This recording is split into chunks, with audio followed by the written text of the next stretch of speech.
What I kind of like about it is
I'm Chris, and I'm the editor on Demons and Death Drops. Save your applause for the people who actually did stuff. Tonight we're here to celebrate the launch of this great book, and we have lots of performers here for y'all. A few things that I want you to know. We are live streaming for the contributors who could not be here tonight. Just so everyone knows, in case the back of your head is on the internet, it is on the internet right now. We also have our lovely social media person, Sarah, in the corner. She's going to be taking pictures, so there occasionally will be a flash. Don't be alarmed. Don't be scared. Again, mostly for the performers. So if you want to duck or whatever you want to do, that's cool. We love it. We have about 5 performances, a short intermission, and then another 5. We're going to start with the folks who remote performed in, so then we can fold up the screen and then have a more open space after that. And that's it. Woo! Cool. Also, we have our lovely visual artists in the corner, so if you haven't checked out their little merch booth, that's amazing. So that's like a lovely way we're also showcasing our visual artists. So definitely go see them if you haven't already.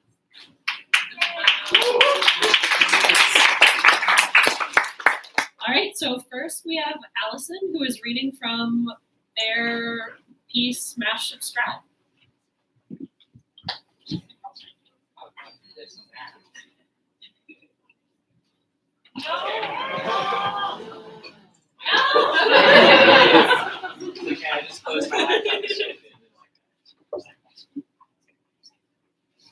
Allison Vincent. I wrote Smash Subscribe, which is in Demons and Death Drops, published by.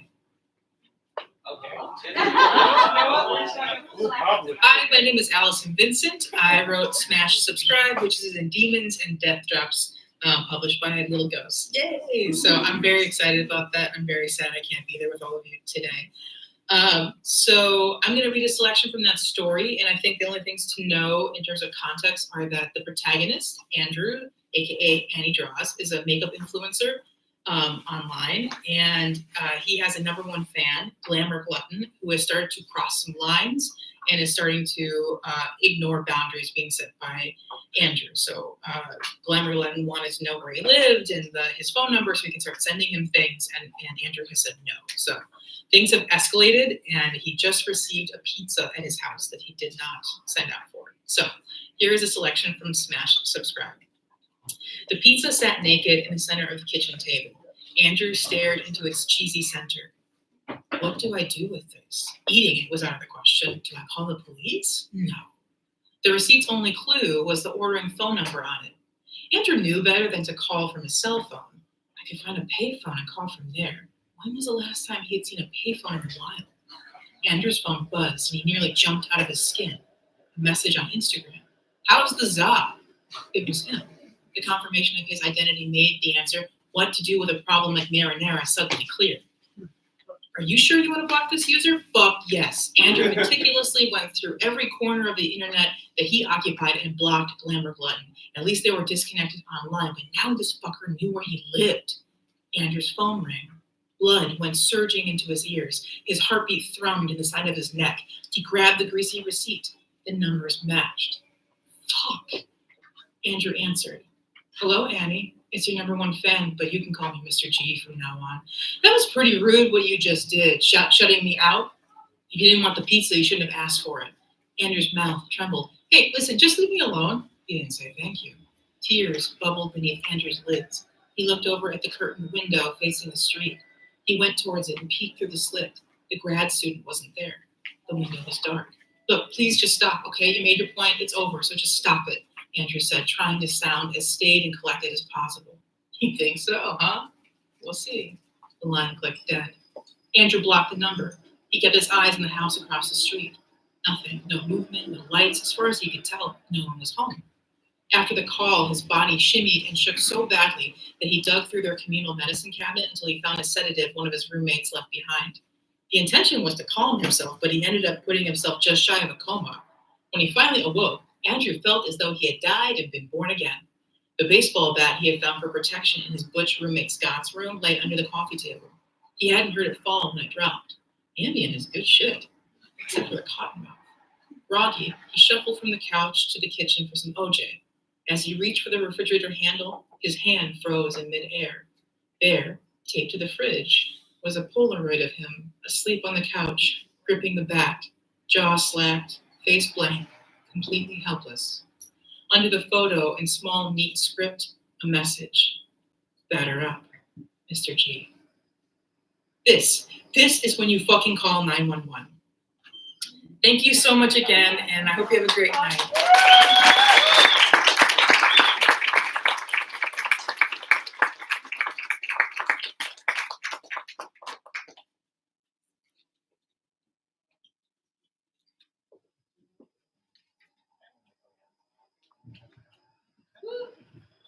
Thanks, Allison. I assume you're watching. Next, we have Roxanne, who has foregone reading from her piece and decided instead to do an accompanying song and include captions for us and everything.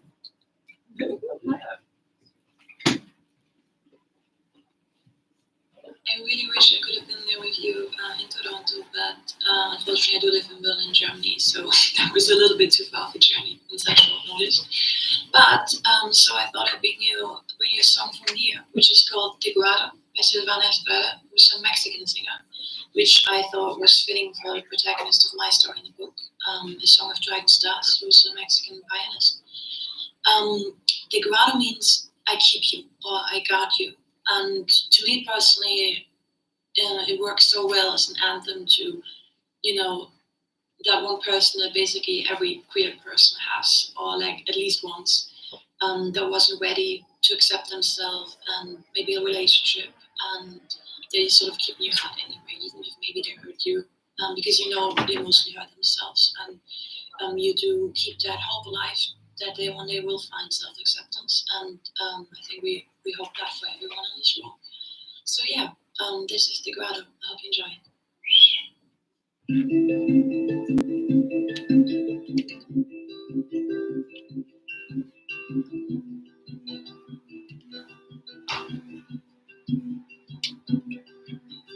Tengo tres caras posibles, tú me las quitas todas. Tengo una risa con alas y vuelas si estamos a solas. Tengo una voz y una piel que quieren que tú las descifres. Tengo la vida muy corta para entender lo que dicen tus ojos, que cuando los miro brillan igual que los míos, pero no logro entender de qué van.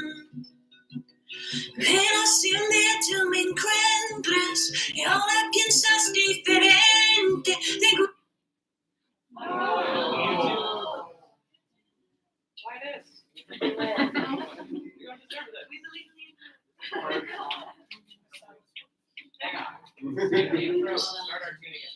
Like 2:04, I think. Yeah. We're just gonna let the first half of the song play again. Tengo tres caras posibles, tú me las quitas todas. Tengo una risa con alas y vuelas si estamos a solas. Tengo una voz y una piel que quieren que tú las descifres. Tengo la vida muy corta para entender lo que dicen tus ojos, que cuando los miro brillan igual que los míos, pero no logro entender de qué van. Pero si un día tú me encuentras y ahora piensas diferente, te guardo un poquito de fe para abrir los ojos y verte. Pero si un día tú me encuentras y ahora piensas diferente, te guardo mi luz de mañana, mis ojos, mi amor y mi amor.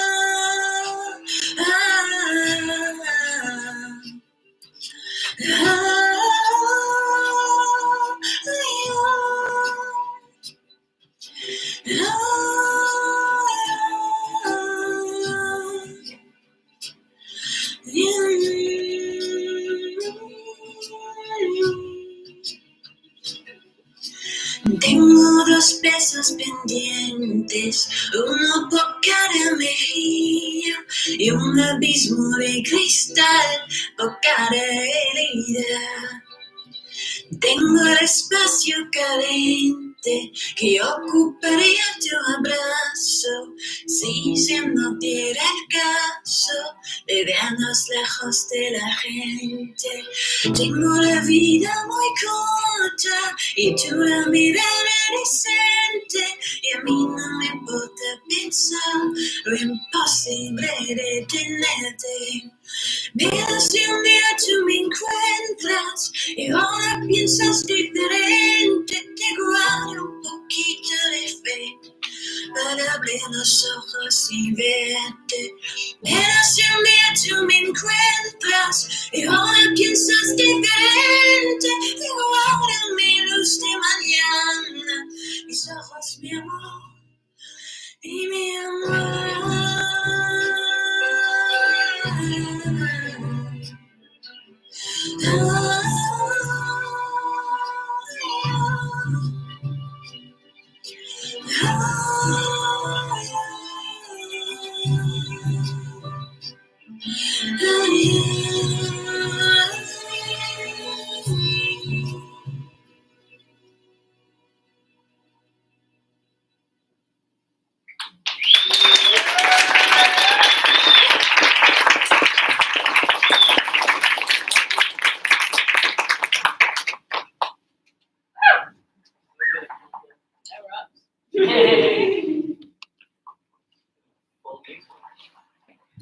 That was awesome. Thanks, Roxanne. And then we have Stephanie, who is physically here. From Raccoon Events. Yeah, okay. And I'm going to roll this up to just pretend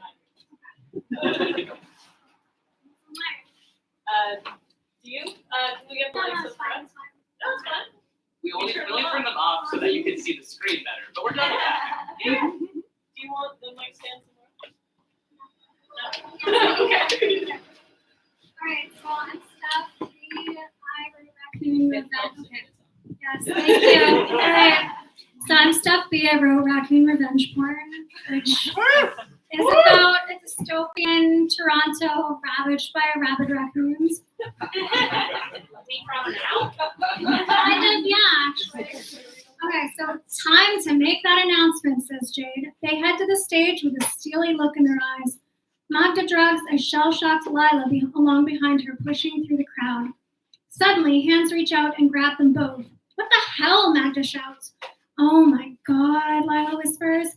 Hi, ladies. How do you like the pics? Eris smirks. Fuck off. We told you no faces, Lila and Magda shout in unison. You're too pretty to turn into headless porn corpses, Eris laughs and rolls her eyes. If I have to be out to my family, I'll out you to the whole city. It was you, Magda asks. Not the raccoons. Lila notes, feeling vindicated on their behalf. We should feed you to the rabid raccoons, Magda mutters. Great idea, Lila shouts as she lunges forward and grabs Eris by the hair. The older woman is too unsteady with drink to defend herself. Oh, whoa, no, she's a toxic monster, but it's dangerous out there. Magda grabs at Lila, trying to stop her. Get off me! Lila pushes Magda back hard with a free hand. Magda falls on her tailbone, lands on something sharp. She hopes it's not broken glass. But before she can get up, Lila's opened the door. Despite the pain, Magda pulls herself up and launches herself forward, but she's too late to stop Lila from tossing Eris out and rebolting the door. What are you doing? Magda shouts. She doesn't deserve to be here. The raccoons are killing people, Magda screams, grabbing Lila's shoulders and shaking her.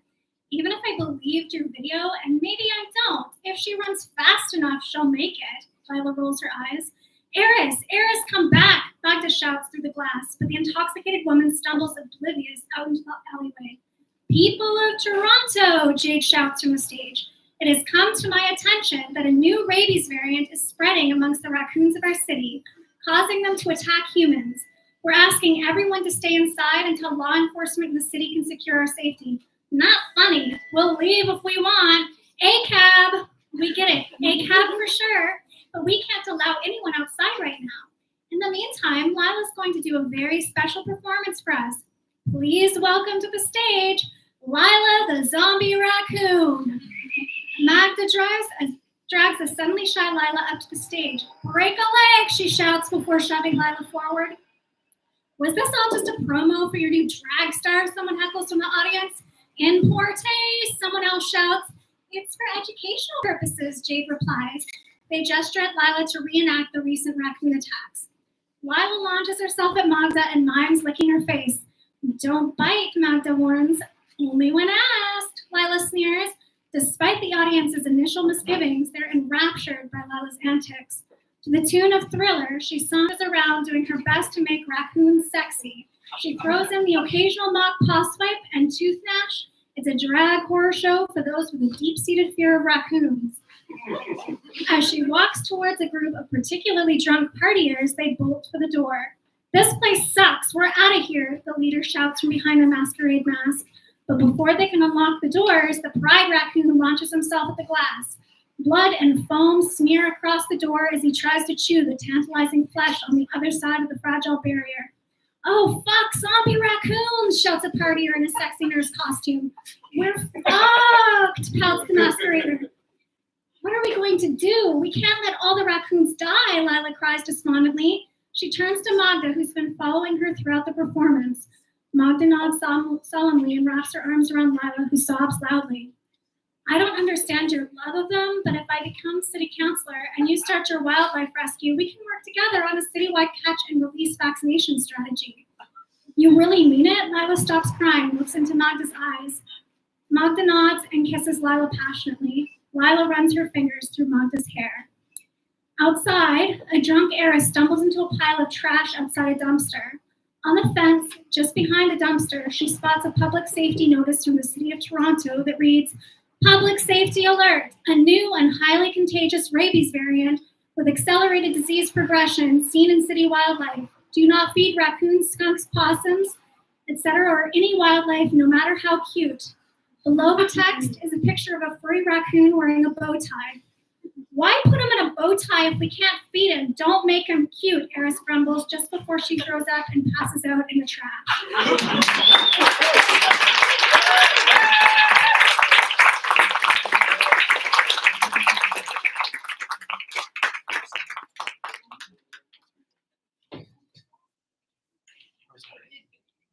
We love some local flavor.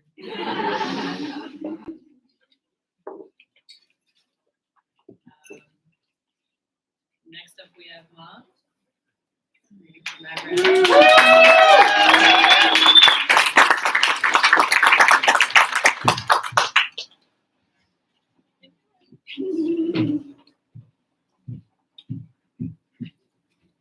I spend so much time speaking into a mic, and this is like the first time I've been nervous about it.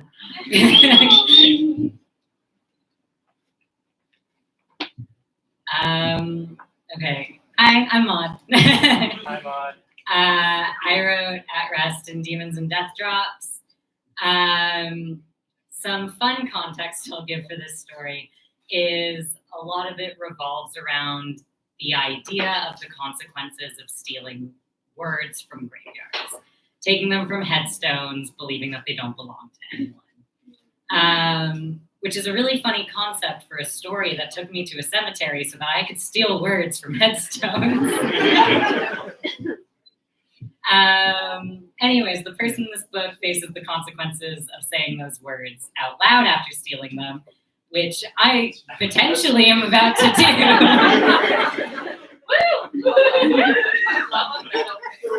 Yeah, love that for me. I'm so glad you're all here. But yeah, so I'll be reading an excerpt of, this is a singer-songwriter who's been performing these new lyrics that have these words in them. And this is one scene where they have been continuing to perform at a local bar.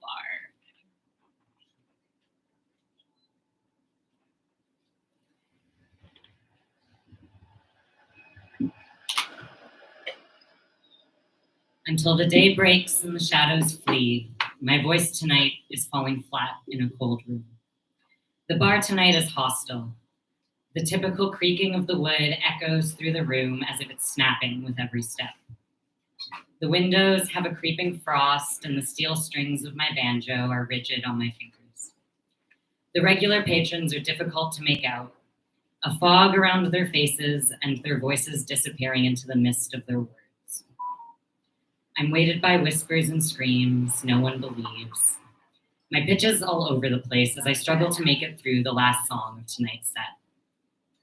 If you put all your bets on me, my words cut out as I stumble backwards, my wrist catching me as I hit the stage floor, banjo crashing against my hips. My pint on the stool beside me had shattered. I stare at the broken pieces, unsure of where to move. I tuck my feet underneath and move my hands forward, slowly feeling around the stage.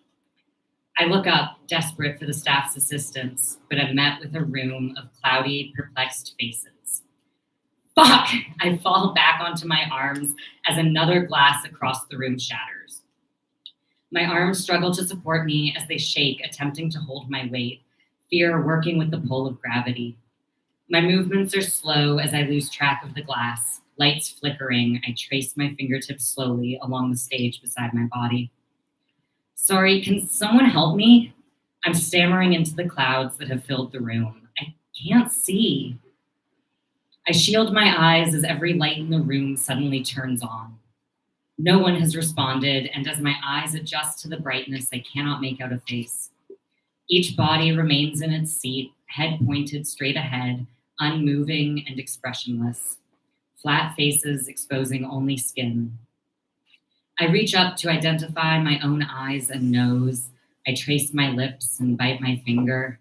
Shit, shit, shit, I scream and mumble into my arms as they wrap around my head, covering me in a fetal position on the floor. Every light bulb in the bar shatters at once, and I am back again, I am back in the darkness. The faceless begin to speak, building in volume with words I cannot make out as they speak over one another. The incoherent anger pushes against my eardrums as they get louder and louder. Glasses continue to shatter with each growing voice. Fuck off, I scream, hands over my ears as I sit up. The broken glass pushing into my palms as I desperately search for escape. I stumble off the stage, light bulbs and glasses crunching beneath my feet. I can make out the cars and woods outside the door, but my feet are getting pulled into the panels beneath. I toss my banjo around my shoulder and fall forward as it hits my back. I grab the door frame with one hand and pull my body out onto the gravel. Crawling against the stones and dirt, the bar behind me is screaming. I force myself towards the darkness surrounding me, unsure of where safety could be found.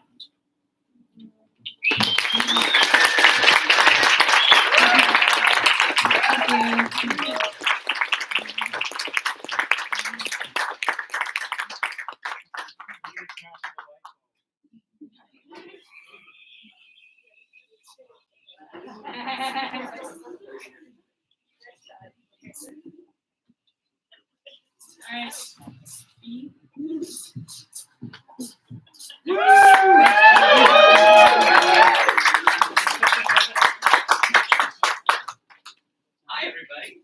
Hi.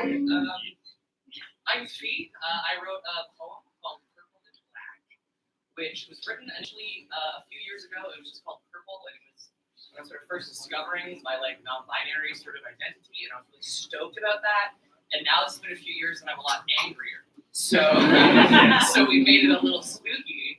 And went with that. And the other thing I wanted to say is, along with Chris, I got the sort of fun of getting to edit all of the stories and pieces in the book. So that was like really, really cool. So thanks to everyone for like being such an awesome sport and so wonderful to do that process with. So Thank you. this is this is my piece, Purple and Black. And, I've been feeling out of place lately, trapped in my own ribcage prison. That blood-beating rhythm splitting me in half, bleeding me out. Another duty, another dance, an endless and horrible waltz with my own silhouette. Makeup won't make any difference. Still the same old face. Banished by my own barren wastefulness, this muddy palette, this mannequin that I have tried to call home in so many different languages. Blood was the only tongue that ever kissed me the way I'd like to be kissed.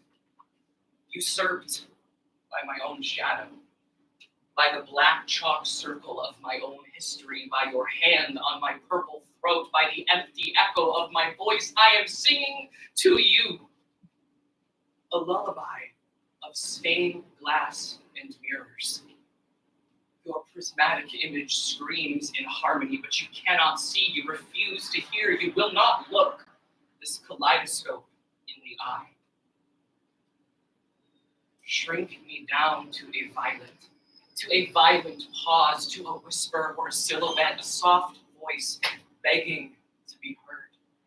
This doesn't feel right, and you won't let me tell you why. I am the empty Pandora's box. For better or for worse, these monsters have filed their fangs and worn down their claws. More than ever, I want my heart to beat, not like a song, not even like a drum. Records scratch the scar tissue on my belly, on my thighs, on my arms.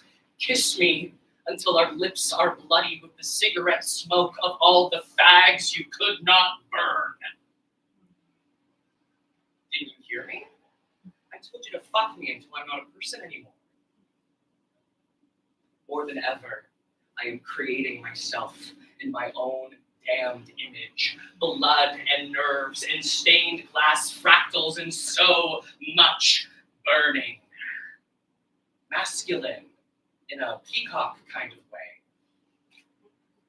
More than ever, I am becoming something greater than the sum of my parts.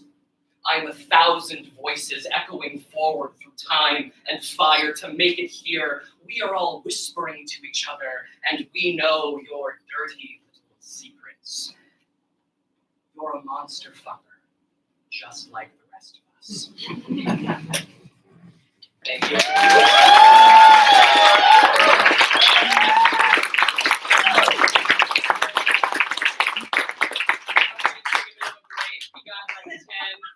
On that happy note, stretch your leggies, have a smoke, grab a drink, just relax. please come to the stage so we can get your photo?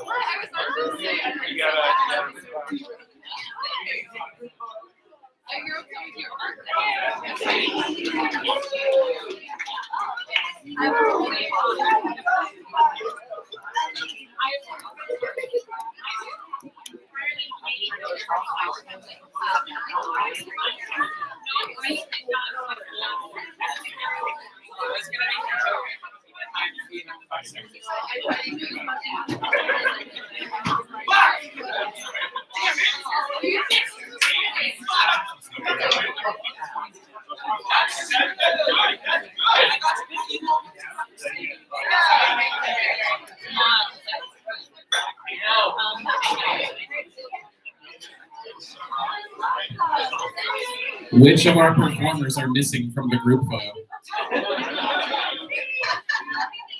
Come to the front now. I command it.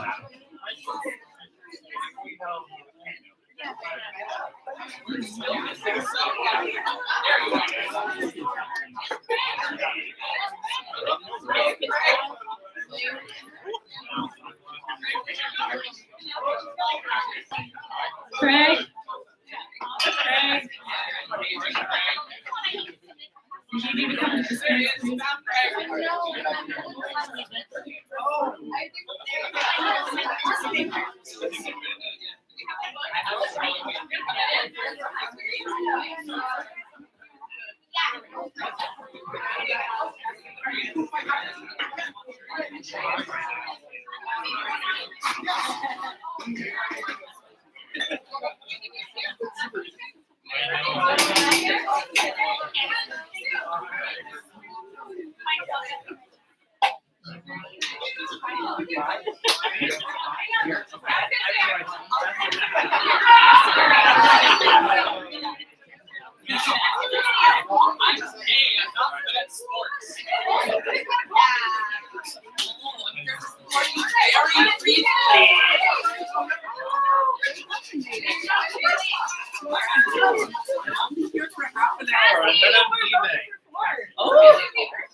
How's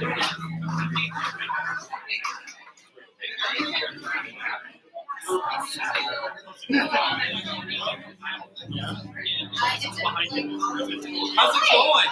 I'm doing good. How's Jack?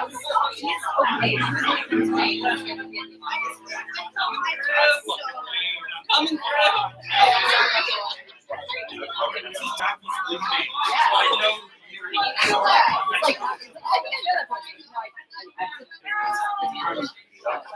Have you said hi to my mom? Hi. Hello. I'm also kind of one of Jackie's friends. And you also run trivia. I do. Yeah. Yeah, this is the like we're sitting at the table and It is a tiny community. Yeah.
you're just writing like.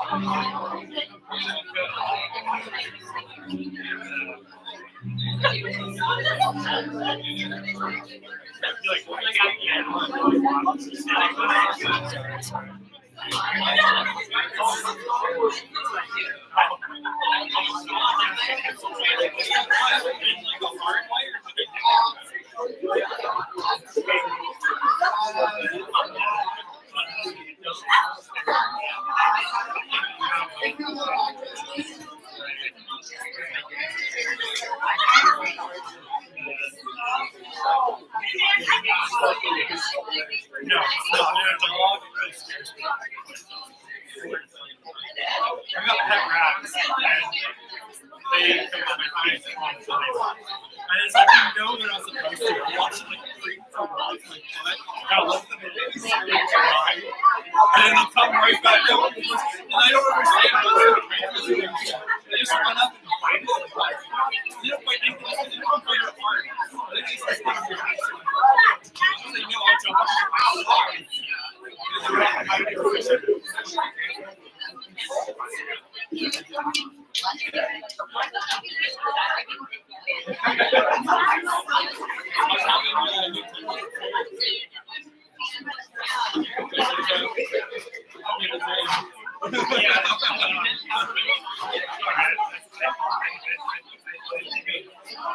It's been a while.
Every time I go out, I don't even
Hello?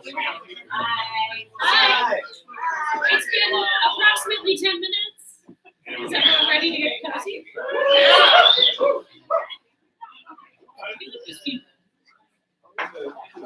Okay, it's not me. Alright.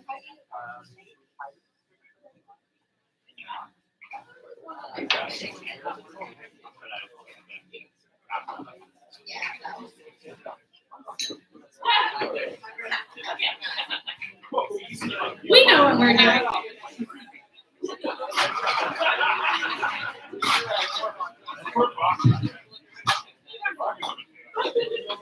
Hello. Hi, everyone. So my name is Ren, and this is my lovely partner, Sophie. We're going to perform a poem for you and a song about being poly. We're both polyamorous and being gay. Thank you.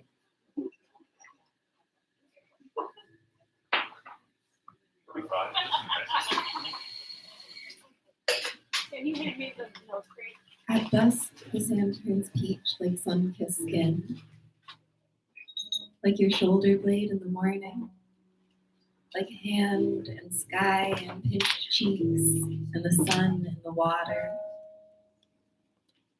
When I was a child, I used to swim to the bottom of the lake just to grab a handful of the softest sand, let it slip between the cracks of my grasp and spiral out into the water like a tornado. I loved how solid turned to liquid, turned to nothing. There's so much I can't hold on to. This has never stopped me from trying.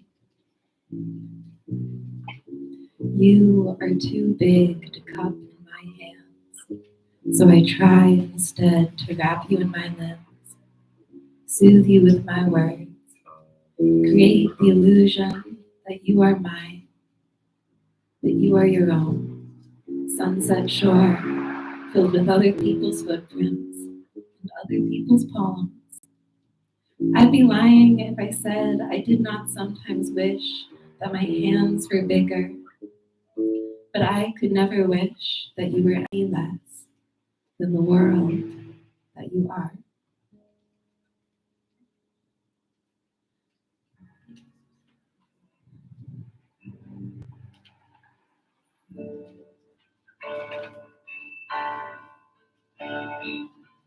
In the arms of my lover,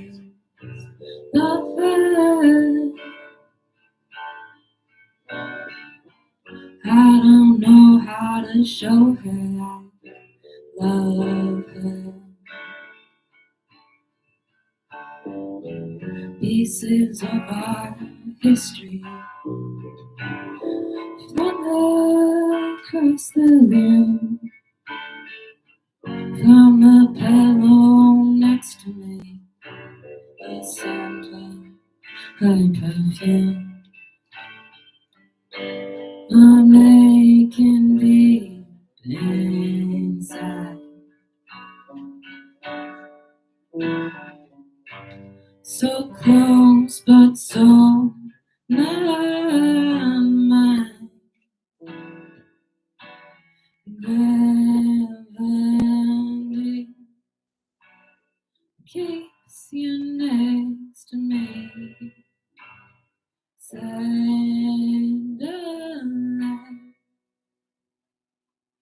moonlight.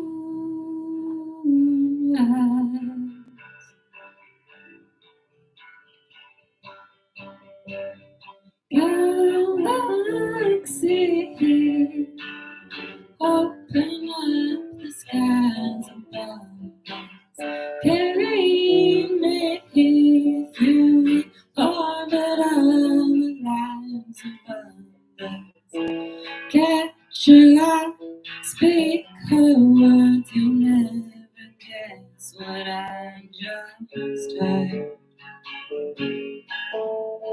Someone's catching feelings for their lovers.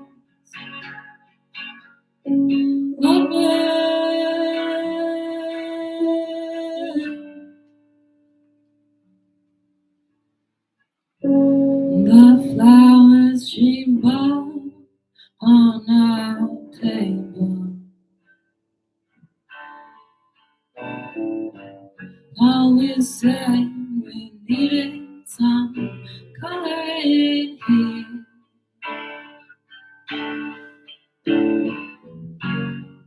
Left a toothbrush and charging cable.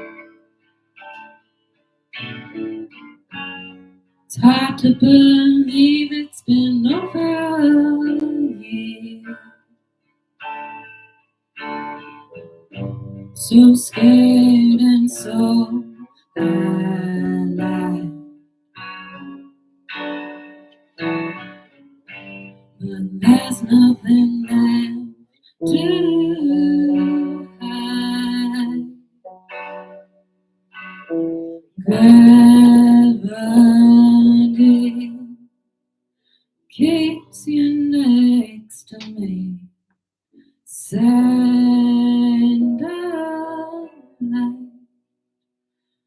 moonlight.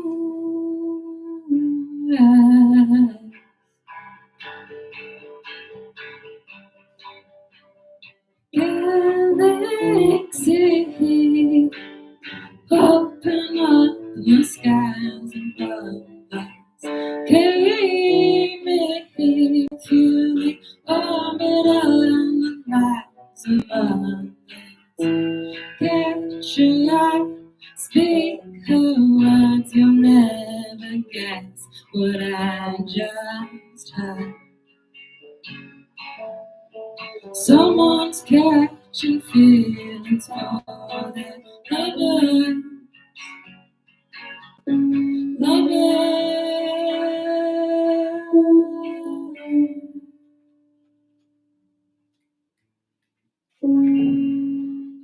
heart next to my name on her phone.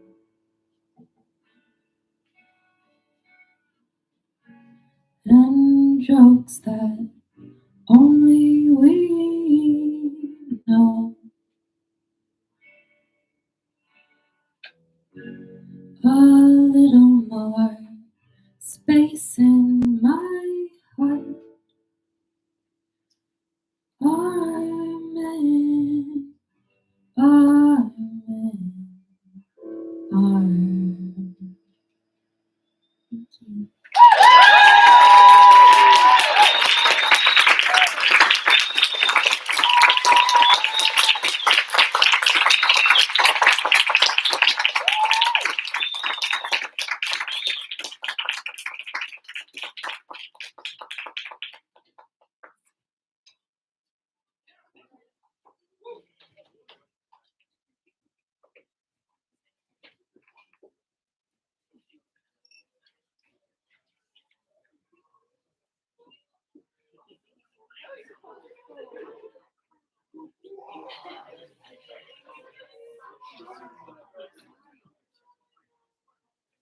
That was awesome.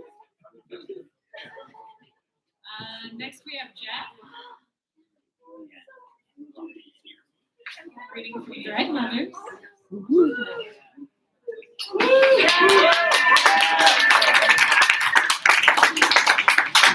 What's up, Sidekick? How are you doing tonight? I said, how are you doing tonight? Yeah, that's what I like to hear. My name is Jack.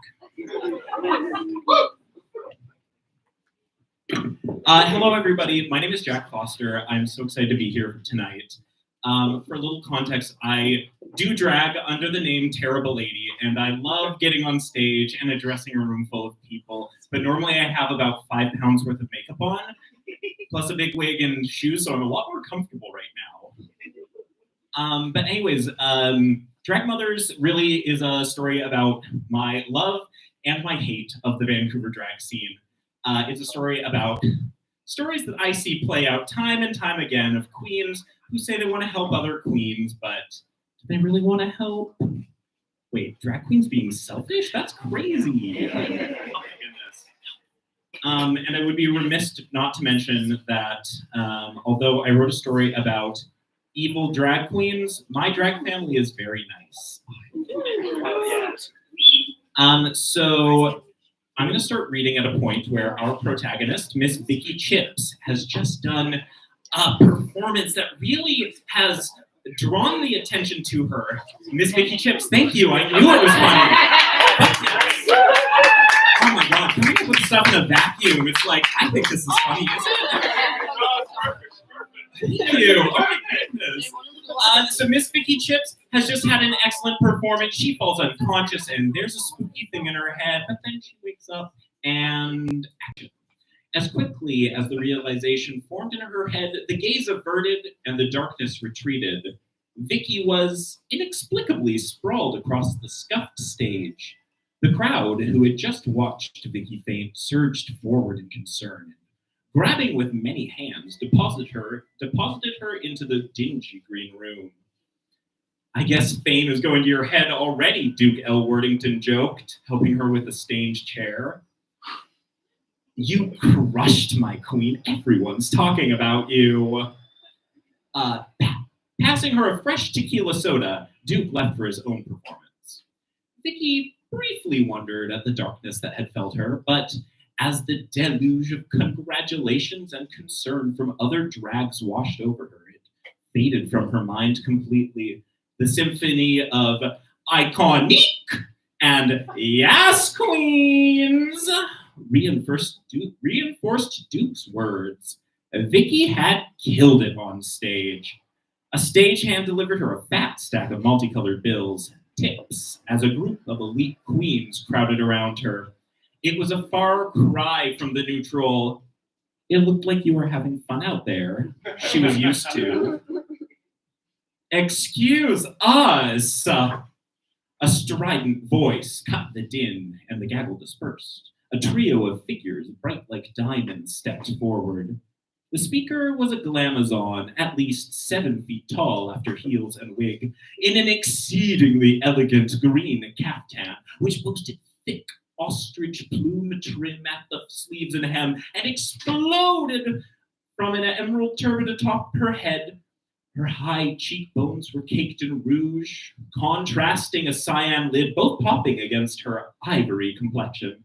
Each detail, from the earring to the shoe, was perfect. She was flawless. All 3 of them were. Vicky's jaw dropped at the sheer gag of it all. She knew who this was. They all did. The Cream Girls were legendary. From time immemorial, they dominated the nightlife scene, a trio of queens with cool looks and hot steps. Their sensibility was equal parts risque and refined, and whether performing illusions of the divas du jour or working the mic, audiences ate them up. For decades, they headlined all of the biggest parties, and wherever they went, the fags followed. It was only in the years of drag crossing into the mainstream that their grip loosened.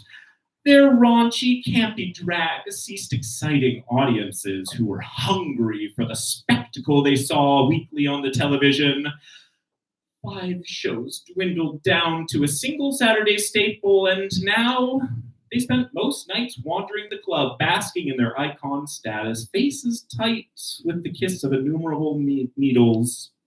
"Oh, good God, girlie, that was some performance, but honey, are you all right?" Georgia McGillicuddy had a wicked tongue. When she started reading, everyone else was illiterate by comparison. "That gown, gorgeous. Those reveals, revelatory." Fanica Time was beat to within an inch of her life. Her mug was flawless. Her gown of silken sapphire dripped in crystal, shimmering against her rich dark skin. And don't forget the face. "You're a pretty little thing, aren't ya?" Sonny Boner winked. He winked roguishly from beneath his tilted pork pie hat. Shiny black pinstripes glistened against the scarlet zoot suit. A gentleman for the ages, his barrel chest-wide agile feet and surprising flexibility. The Cream Girls were a big deal. They had influence everywhere in town. A word from them was the key to any stage. And here they were complimenting Miss Vicky Chips. This had the potential to be major.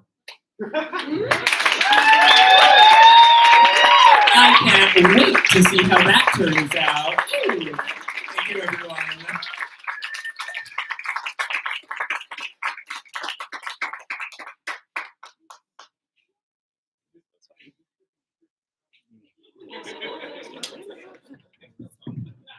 Oh my gosh. A very short hair. Next we have Craig reading from I Don't See. I see that maybe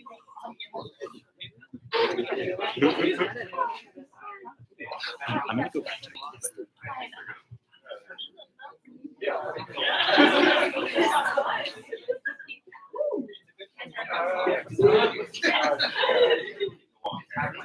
Hi, I'm Craig. Just to mention real quick, I have an art of my new collection. One, if anybody's interested after this, after the burlesque show, find me.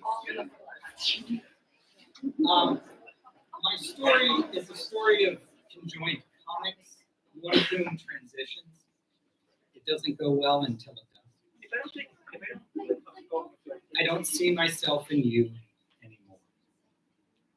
2000. The bloody fingerprint on the videotape mesmerized Mac. Our blood. Surprised to find the phone still in his other hand, he listened while the 911 operator kept asking questions. Mac had to concentrate to make his fingers disconnect. The clatter on the floor set him trembling again. "What's happening?" groaned Kara from the sofa. Blood stained her side. Mac turned away because he could not look at her, who had been his brother, his partner, a part of him. Mac moved away from his twin for the first time in their lives. The matte red stain at his feet bothered Mac less than the vertigo prompted by their separation. Struggling to stay upright, Mac studied the label on the videotape. Bob Hope's star-studded comedy special, 1991. In that familiar handwriting, wondering if the transition had changed the precise penmanship which they once shared. Mac slid the tape into the VCR. Settling onto the far end of the sofa, Mac squeezed Kara's feet. "We really had something, do you remember?" He juggled the remote. As his chin drooped, Mac found the proper place in the video right after the soda commercial. "Welcome back, folks," greeted Bob. "We have a real treat for you now, straight from Siam. No. These boys come out conjoined at birth, which happened right here in the good old US of A. And let me tell you, they are one of the most unique comedy duos to surface anywhere. Later on, they'll be helping out with a little skit about Janice in the new year. But we thought you'd enjoy the comic stylings which have been knocking socks off in Vegas. Let's welcome Jack and Mac, the conjoined comics." The remote landed on the floor near the rotary pizza slicer. "Who gives a fuck if we're conjoined or joined now?" mumbled Mac. 1982. Mac and Jack adjusted the chairs so they could join the other comedians at the talent table in the corner of the Comedy Store. Robin's sitcom had finished filming its final season and he held court. After he exchanged barbs with Saget, Robin turned his attention to the newcomers. "And you guys are something else. Love the eyeshadow, Jack. Is that a David Bowie homage? Wait, which twin are you?" "You guessed right," Jack confirmed, amazed to be called by name. Robin beamed. "Your timing is preternatural. Where do you suppose it comes from? Does it apply outside of comedy also?" "Hey, we can face in opposite directions, you know," responded Mac. "But seriously, guys." Robin leaned their way. "I enjoyed the wordplay. Why don't we say conjoined anyway? On the other hand, you might want to go a bit lighter on the racist bullshit. You're new, so Mitzi and the rest may let you slide, but they serve drinks here, and a well-lubricated audience has no compunction about waiting for you outside." "There's two of us," blustered Matt. "And both of us are uncoordinated," clarified Jack. "I see you're both drinking," said Robin. "How's it work? Does Jack get drunk on Mac's beer?" "Actually, we're like Chang and Eng. You remember them?" said Mac. "You mistake me for Dangerfield," responded Robin. "I'm not old enough to have known people who knew P.T. Barnum. We're connected by skin and ligament and a little bit of liver. The blood flow doesn't carry over from one to the other," explained Jack. "Does it work with cocaine, too?" "No, don't answer me," said Robin. "Shit, I need more water." Robin stood up and headed for the exit. Saget looked at the twins. "What did you say to him?"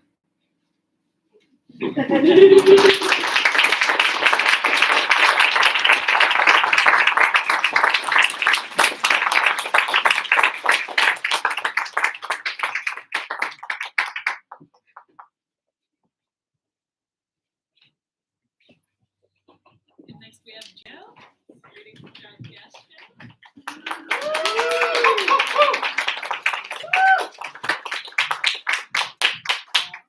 I'm so glad I wore my tall shoes today. I can reach the microphone.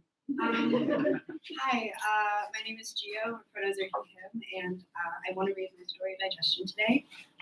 It's about a trans masked musician who I wrote it kind of from a place right before I had started taking testosterone, when everybody would tell me that it would take forever and that it's a big waiting game, and kind of from the frustration that I felt at that time of kind of wanting everything immediately, and what I would be willing to do in order to get it. So, of course, the goth here is going to make things a little bit spooky.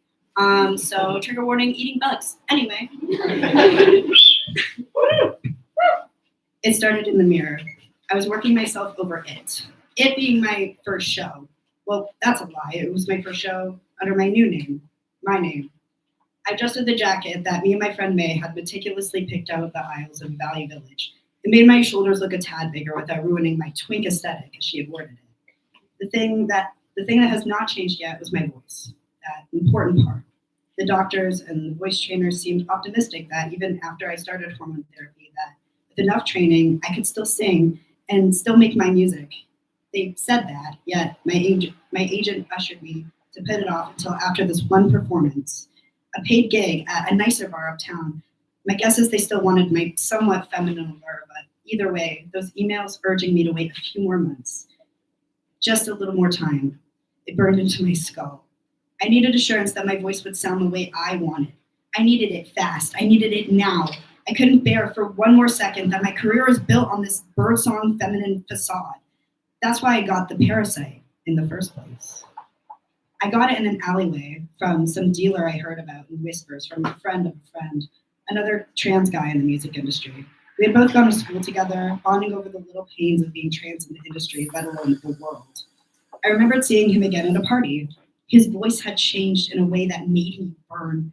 I hadn't been able to start my transition physically. There was nothing marketable about a musician going through second puberty. I asked him about it, and he told me he hadn't started testosterone, that he had done something else, some sort of voice training. He had known a guy. I pushed him on it, how he could possibly sound so good, so flawlessly masculine and smooth. He only dropped the secret a few drinks in, that there was a dealer who had a parasite that could fix your voice in a week. A few more shots of tequila later, I had a number. The dealer was particular. He was lanky and angular, so much so that I could tell through the trench coat that he tried to hide his body in. But his voice, it was so silk smooth, so deep. It rang through my ears and my brain, a melody, addicting. I needed what he had. In a large, heavy envelope, I handed over every penny of tip money I'd ever earned from my shitty barista job, and he handed me it, a repulsive-looking creature. It immediately reminded me of something I have seen as a kid in a late-night horror movie with my dad. No discernible head or skull, at least not one I could see. 6 legs jolting out like broken bones from its thin, long thorax with a long, skinny tail, held together by far too many joints. I could hear it clicking as it moved. Was it breathing? I couldn't piece together where the clicking was coming from since it lacked a mouth, and I realized the sound came from its bones snapping together. The tail's end flared outward, spiky and curling around the bottom of the jar. It clawed at the inside of its tiny prison, desperate for an escape. I felt a little bad for it at the time, but not anymore. I ruminated on what the dealer had told me as I watched the creature squirm in its jar. All I had to do was swallow it, and the rest of my life would be perfect. He was adamant that I let it rest, that I find its place first. They told me I needed patience, about a week's worth, but I didn't have time. I needed it now. I struggled to open the jar for just a second before hearing the satisfying pop of the lid coming open. The parasite immediately tried to escape, scuttling around the rim of the jar and readying itself for the jump to the ground below, but I was quicker, grabbing it by its long tail and letting it dangle between my fingers for a moment. I expected the texture to be hard, like a shell, but it was surprisingly slimy, like a bone pulled from a raw slab of meat. I could feel the muscles move under my fingers, struggling, writhing for an escape. The creature's skin was deceptively thin, and the tendons and veins felt as if they were digging into my own. I could feel its heart beating. I tried to find a place to grab it where I couldn't feel the collection of joints, bones, and muscles moving under its skin. I tried not to think of the creature's biology as I raised it above my mouth, opening my jaw wide and squeezing my eyes shut. And I remembered once again what my dealer told me. I had to swallow it alive. Anyway, thanks.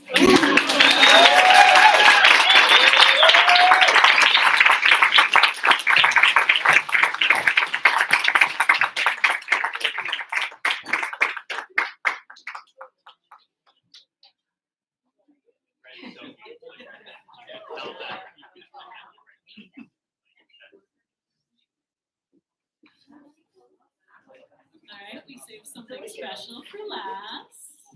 We have a little performance with Maud and Dee. And we're just gonna edit the stage a little bit, put on some background music.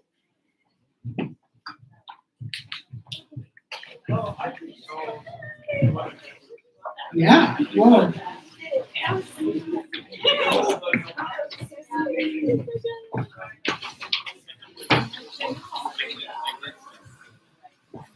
Hi, everybody. What's the hot gossip? Hi, my name's Dee. Hi, Dee. Hi, everybody. My pronouns are primarily they, them, you, yours if I'm feeling spicy. Some context, woo. I wrote a story for this wonderful anthology that so grateful to be included in it, called Breathing Fundamentals, about someone who turns into a puppet. I fucking love puppets.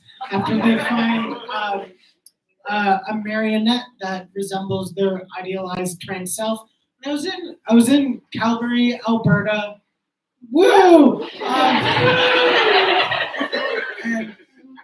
I get a text from Maud saying, "Hey, I read your story.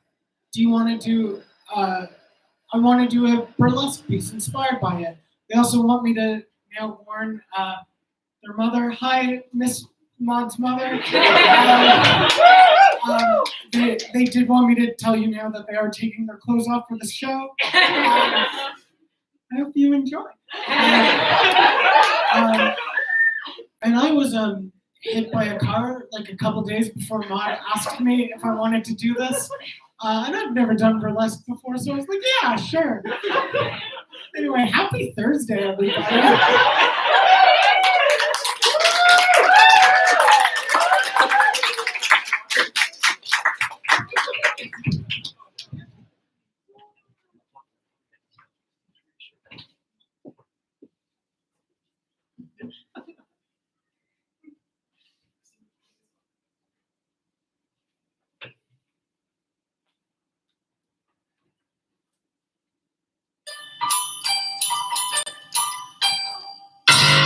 Coin-operated boy sitting on the shelf. He is just a toy, but I turn him on and he comes to life. Automatic joy, that is why I want a coin-operated boy.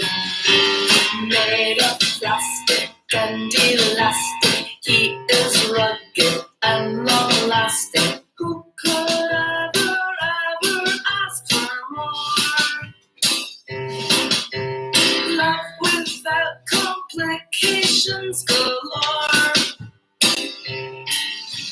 Many shapes and weights to choose from. I will never leave my bedroom. I will never cry at night again. Wrap my arms around him and pretend. Coin-operated boy, all the other real ones that I destroy. Cannot hold a candle to my new boy handle. Never let him go, and I'll never be alone. And I'll never let him go, and I'll never be alone. Go, and I'll never be alone. Go, and I'll never be alone. Go, and I'll never be alone. Go, and I'll never be alone. Not with my coin-operated boy. It was written to make you feel smitten. Anyway, my sad picture of girl getting bitter. Can you extract me from my plastic fantasy? I didn't think so, but I'm still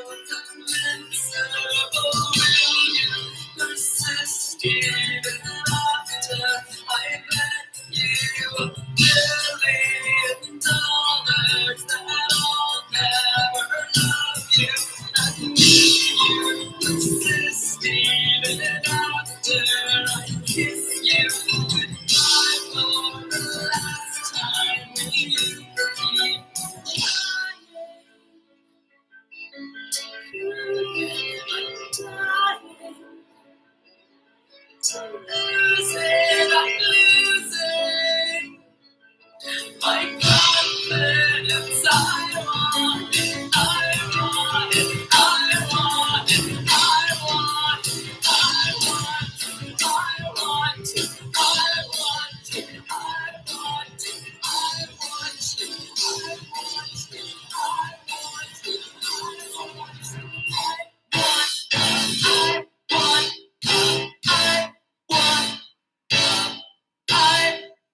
want it,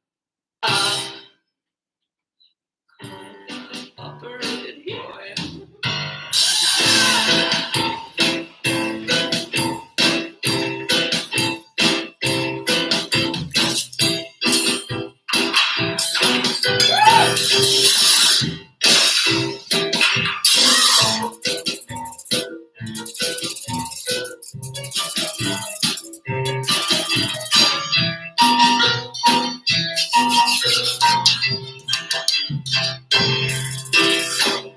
I had to start to wish for my life. I can't imagine any flesh and blood could be his match. I can even take him in the bath. Coin operated boy. He may not be real experienced with girls, but I know he feels like a boy should feel. Isn't that the point?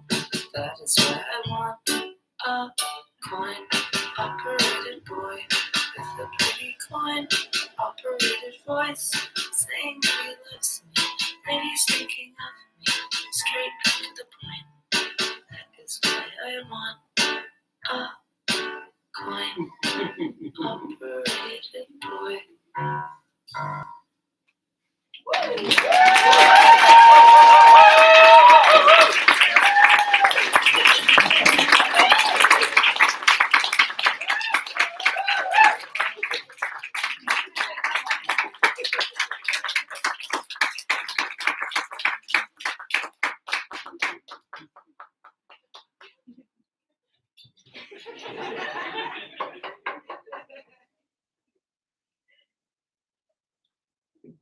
Thank you to Chris for organizing. So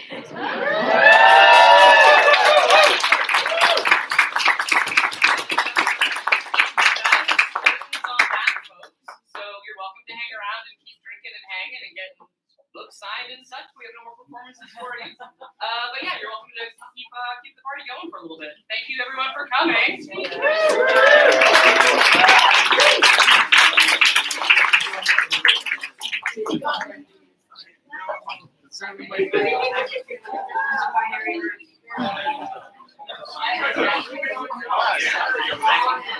you.